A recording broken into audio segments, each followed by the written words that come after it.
So Food Bank Fred, a man who probably doesn't need an introduction here on the show, joins me now. Now, I guess it's a busy time of year, obviously leading into the Christmas season. So just talk about the increase in numbers that you guys see coming through to the food bank here. Well, you know, this time of year, it's typical that we have an increase in numbers. You know, seasonal employment kind of ends, things like that.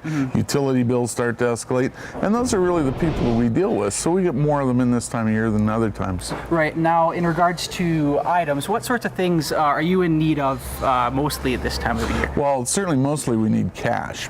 Cash gives us a lot of flexibility in our purchasing because literally for every dollar in cash we get, we can put almost $10 worth of food onto people's tables.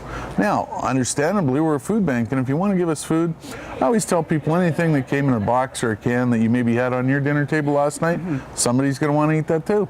Now, moving on to the building itself here, there's actually plans for you guys to expand and actually include a kitchen. Yeah. And I guess that kind of ties into, you know, you can't build a kitchen out of macaroni and cheese, is that correct? That's right. You know, we're gonna need a lot of community support to do this. The kitchen is the concept we have is really exciting because, of course, we raise a tremendous amount of money every year with our barbecue crew, $50,000 plus. But aside from that, what we want to do is we want to be able to teach people how to cook. It's one of the things that I identified years ago when I first came to the food bank. I realized a lot of people didn't know how to prepare some very basic, economical, and nutritious meals. So if we had an opportunity to teach them how to cook, I think we can really impact their lives.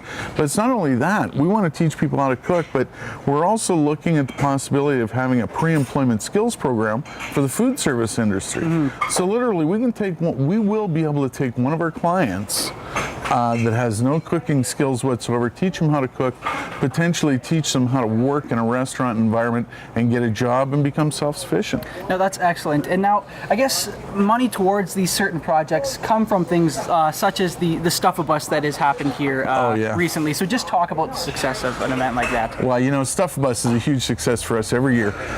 We've been doing it for almost 20 years, but with KG and Z99 for the last 11 years and with Parkland Mall, and it brings in a lot of money. It brings in for us in the Christmas Bureau, we'll split somewhere around $40,000 or $50,000. Plus, we'll get thousands of pounds of food, and they will literally get thousands of toys that they need to help sustain their program. Now, lastly, on a personal note, you're running around all season, gearing up for Christmas type thing. What makes it worth your while this time of year to volunteer your time? Well, I tell you what. Earlier on the weekend, somebody came down to Stuff-A-Bus, and I hadn't seen that person for quite a while. And the last time I'd seen that person was when they were a client. And that was a number of years ago, and they gave us a substantial donation. They were back on their feet. Everything was in their life was good. And that really gets me charged simply because that's how we work. And that's how we should work. You know, we're here to help you. We're here to help you temporarily. We're not going to be here forever for you. If you need us, we would be, but we don't want that. We want people to become self-sufficient because they feel better. And to get that donation from somebody that was a former client, it's just an incredible thing.